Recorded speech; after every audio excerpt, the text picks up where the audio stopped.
Welcome to Kenton Teaches. Enjoy the video. You'll start by getting immediate access to the laptop.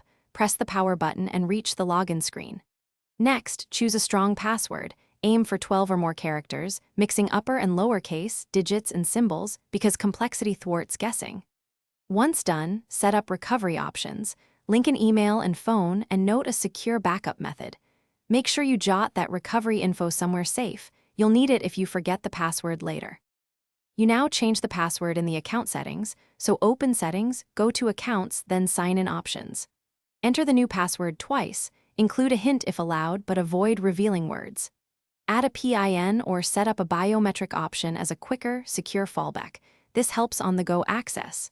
Once configured, lock the screen and log back in to confirm everything works.